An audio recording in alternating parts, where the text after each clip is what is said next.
¿Qué escritor extraordinario es Van Gogh? Entiendo sus cuadros leyéndolo, entiendo su escritura viendo sus cuadros. Muchos pintores y pianistas logran describir el misterio de la literatura con más profundidad que los escritores, quizás porque ven las palabras desde otra dimensión.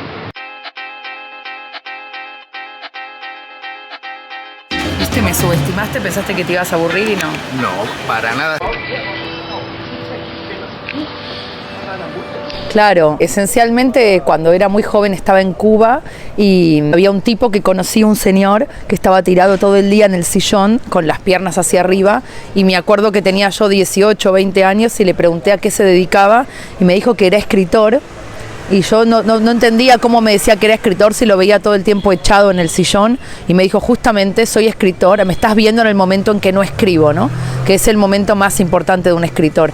Y esa especie de enseñanza de mis 18 años, del momento de silencio de un escritor, no silencio, en el momento de ausencia, de elipsis, de no escritura, es un momento profundamente de escritura también, pero no por eso de que está pensando que escribir o especulando o fantaseando, sino son los intersticios, el momento en que no escribís escribiendo.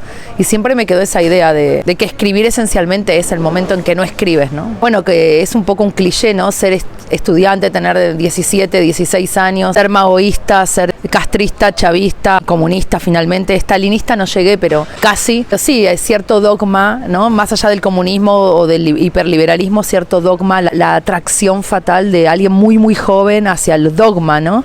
Hacia la creencia fija, ya sea, en mi caso no religiosamente, pero sí ideológicamente, una cierta atracción a pensar del modo radical el mundo, que está bien, ¿no? Ese dogmatismo, esa creencia en lo absoluto de algo, fue penetrada o atravesada o desencantada por la Universidad de Buenos Aires, por la UBA. Estudié en muchos lugares, pero creo que la UBA fue como eso ahí donde te cambia la vida, de verdad. No solo por los textos, sino la manera es que llegás con 18 años, tenés 18, 19 y el día que te vas tenés 54. Es decir, te hacen envejecer intelectualmente de un modo salvaje. Claro, ahora con nuestra edad parece gracioso, pero cuando tenés 20 años y estudias filosofía, ¿no? Y empiezas a temblar y a tener obviamente pulsiones suicidas y a entender lo que es relativizar, bueno, ahora parece una estupidez, ¿no? Me encanta el ruido, la calle, el sol, el caos. Sí, no nace como un libro, no nace con la idea de armar un libro, un corpus, un compendio de pensamientos en absoluto.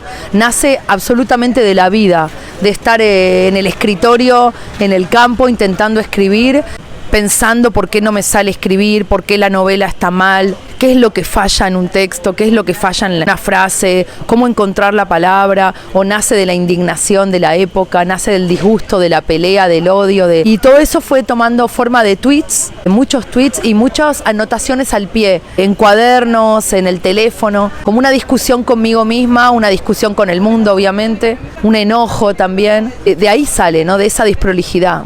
Claro, es que la correspondencia con Adam Kovacic, con el traductor y escritor, que también ha sido muy importante para mí, para pensar la música de una obra, la traducción de una obra, la relación entre música, traducción y la época, la relación entre el campo literario. ¿Quiénes son nuestros contemporáneos? Porque a los contemporáneos también se los puede elegir. No estoy obligada a elegir una persona que tiene mi misma fecha de nacimiento. Puedo ser contemporánea de alguien muerto en 1920, ¿no? De Joseph Roth.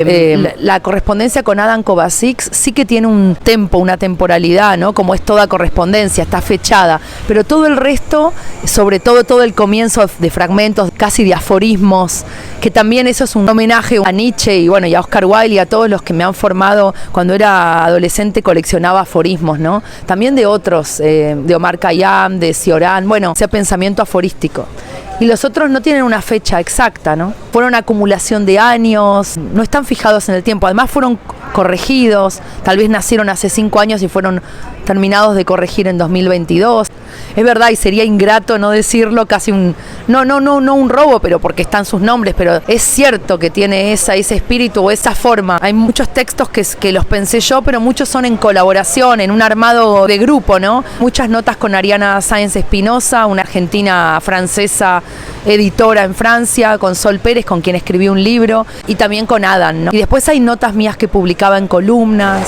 Sí, no soy filósofa, sé que hay tantos ensayos sobre la noción de contemporáneo, como hay tantos ensayos sobre la noción de clásicos, ¿no? No me atribuyo ese poder de discernir o definir qué es ser contemporáneo, pero sí lo vivo, ¿no? Es decir, estoy en un campo literario, por ende político, estoy en una red conceptual discutiendo con mis contemporáneos, discutiendo con los muertos también, y siempre me impresionó esa idea de con quiénes estamos hablando, a quiénes le hablamos. Cuando llegué a la primera clase de filosofía en la universidad, lo primero que dijo un profesor, que se ve que me quedó grabado de hace 30 años, 25 años atrás, dijo, bueno, ¿para qué creen que se estudia la filosofía? Y no me acuerdo quién había dicho, para hablar con los muertos, y él dijo, es al revés, ¿no? Para hablar con los muertos vivos, ¿no? Me quedó siempre esta idea de muertos vivos. Me gusta poder pensar que podemos elegir quiénes son nuestros interlocutores, con quién dialogamos. Da igual que estén muertos hace 50 años, enterrados en Praga o en Varsovia, o que lo hayan acribillado en 1970. Me gusta pensar que el poder, el don del escritor es poder dialogar con quien quiere, y de hecho es cierto, ¿no? Hay muchos contemporáneos, no hace falta dar nombres, profundamente muertos, aunque por supuesto van a festivales y toman café como yo, que tal vez estoy muerta también, y sabemos quiénes están vivos, aunque están en el cementerio en Ginebra o donde sea, ¿no? Pero es verdad que están muertos aunque estén vivos, ¿no? Es decir, literariamente hablando. Se llama El ruido de una época, que es una columna que escribí para un diario de Argentina. Surge de ahí también el título, ¿no? Que es un concepto que no me acuerdo quién había escrito, un asiático, un ensayo sobre el ruido de la época, ¿no? Y el silencio de una época. Es un concepto apropiado de la filosofía, ¿qué es eso, no? A veces cierro los ojos y pienso, ¿qué ruido escuchaba Kafka por la ventana, o Silvia Plath, o en su departamento? ¿Qué ruido tenía alrededor Pizarnik? ¿Qué bullicio, qué ruido, qué música? Y bueno, me gusta mucho, aunque no sé mucho, pero me gusta mucho el piano y la ópera, que en eso también Adam Kovacic me ayudó a cifrar el pentagrama de la ópera en términos literarios y viceversa. Él, que es el gran traductor para España y en español de Imre Kertész. Imre Kertész, como tantos otros, pensaba sus novelas musicalmente. Incluso la última de su vida la hubiera querido concebir enteramente como una ópera. Escuchaba a Wagner o a quien fuese, o a Bach, y dialogaba con el pulso de su escritura. Son los escritores que yo admiro, entonces yo trato de seguir eso, ¿no? Nunca escucho música contemporánea, entonces el ruido de mis novelas es un ruido de siglos pasados, ¿no? Absolutamente, cuando lo vi a Adam Kovacic caminando por el paseo del balneario, el paseo de la playa en Vilanova, lo veía, y en una de las notas que hice sobre él decía que parecía el último europeo vivo, el último poeta europeo vivo. Parecía que caminaba ahí casi al final del siglo XIX o en el siglo XX. Es que realmente lo veo a Adam como a otros y digo, realmente no parece pertenecer al siglo XXI, ¿no? Antes, no ahora, por eso lo veo tan en decadencia ahora la literatura. Los poetas eran personas que no se adaptaban al mundo, eran grandes desadaptados, inadaptados en realidad, ¿no? Lo decía Marguerite Yourcenar, por nombrar a una, decía, yo escribí Memorias de Adriano o escribí toda mi obra porque no me podía adaptar al mundo, había una inadecuación filosófica. Ahora no digo todos, porque enseguida me dicen, no todos, por supuesto. Muchos escritores parecen muy sobreadaptados a su época, casi cómodos, como una especie de conformismo, de pereza, de un movimiento antirrevolucionario, como si estuvieran a gusto en el siglo XXI, casi como en un sillón de Ikea, ¿no? Creo que nace mal la literatura de la sobreadaptación a una época. Siempre es bueno estar un poco peleado con tu época. Por supuesto, me gusta más estar en un café en Barcelona acá y que no que me caiga una bomba o que esté Franco. No, porque pareciera también que insulto por demás al siglo XXI los derechos de las mujeres. Sí, me gusta votar y me gusta poder firmar un cheque o divorciarme y no que me lapiden en Occidente, ¿no? En Oriente siguen lapidando. Pero también está bien pelearse con la época, ¿no? Seguramente sí, para mí no, pero no es una elección. Me gustaría mucho, tal vez, poder decir algo de Barcelona, de Buenos Aires, de Varsovia, de París, que vivo en Francia hace 16 años. Pero no me sale decir nada, no puedo ni siquiera escribir una línea, ni siquiera un artículo, ya no digo una novela. Me siento muy extranjera a las ciudades, me gusta venir como una paseante capitalista, pero literariamente no encuentro nada. Y sí encuentro literariamente, bueno, ya van a ser 5 novelas con la próxima, en la Francia arcaica, rural, católica. Yo no soy católica, y es una Francia de ruinas, ¿no? Todo el siglo XIII, XIV, XV, XVI, lo más moderno, XVII. Y en esas ruinas encuentro mi escritura, no sé por qué, ¿no? No, que veo mucho moralismo, excesivo moralismo, tal vez como un juego de marketing, pero ya cansa, pero poca ética, es un ambiente cultural, porque siempre son atmósferas, ¿no? No quiere decir que uno señale a nadie en particular, pero una atmósfera en Occidente, por lo menos Europa y América Latina, muy moralista, los lectores sensibles, la autocensura, las minorías, respeto a las diversidades en la literatura, pero paradójicamente, volviendo a la paradoja nietzscheana o kertetziana, muy poca ética frente a la novela. La ética que tenían los autores antes, quizás sobredimensiono el siglo XX, es posible, me hago cargo de que los admiro demasiado, pero tenían una ética frente a la novela, no sé, mis admirados Camus, bueno, son lugares comunes, pero tenían una relación de verdad con la novela, de ética con la ficción, coraje, escribían a pesar de que luego podían ser perseguidos, llevados a la cárcel, enjuiciados, mentidos por su época, vapuleados. Dime 4 autores conocidos que sean considerados enemigos para el mainstream, para El País, La Vanguardia, El Mundo, ABC o el New York Times, digo. No hay tantos, me parece, porque es un lugar muy incómodo el estar enemistado con la época. Es mucho más fácil congraciarse.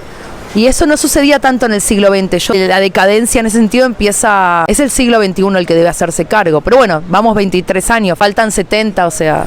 Bueno, palabras olvidadas o que quizás no cayeron en desuso, quedaron como lavadas de sentido o encapsuladas en... Sí, sublimación, alteridad, metáfora, figuras de la literatura, ¿no? Se escribía en transferencia, pensando en una alteridad. Se escribía para sublimar, se escribía haciendo catarsis, se escribía negando la realidad, se escribía resemantizando la realidad, pero ahora pareciera que hay como una especie de desplazamiento, si a todo el mundo lo dice, no es nuevo, un estado de patológica literalidad. No lo termino de entender. Me da la sensación de que aquellos a quienes yo considero mis contemporáneos, que biológicamente están muertos, pero intelectualmente y espiritualmente no, les hubiera parecido escandaloso. Bueno, si soy gay, escribo personajes gay, y además puedo aconsejar a straight, a heterosexuales, sobre cómo pensar un gay. Me da muchísimo miedo. Yo no escribo como straight, o no, me parecería antinovelístico, anti-shakespeariano, anti-borgiano, anti-kafkiano, es posicionarme desde straight, latina, incluso mujer. Tengo que escribir gay si soy gay, etcétera, o judío si soy judío. No entiendo entonces cómo hace un pintor para pintar una catedral, para pintar un mendigo. Debería ser mendigo, debería ser sí mismo una catedral. No hay transfiguración posible. El acto poético por excelencia de cualquier novela es la transfiguración. Ya no soy lo que es. Eso que estoy pintando ya no es. Obviamente que la catedral no es, que pinta Monet, ya no es una catedral. Y mucho menos es la catedral original. Son estupideces semánticas, pero que hoy parecen olvidadas.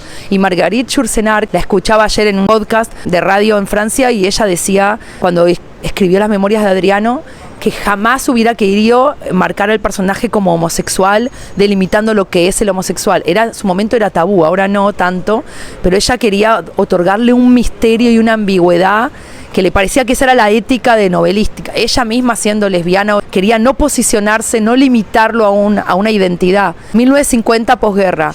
2023, yo veo una regresión intelectual. No veo un avance, sí quizás en los derechos civiles, casamiento, eso bueno, igualitario, adopción, no sé, pero yo hablo de la literatura. Muchos me dicen, ¿quieres volver a la época en que no se podían casar?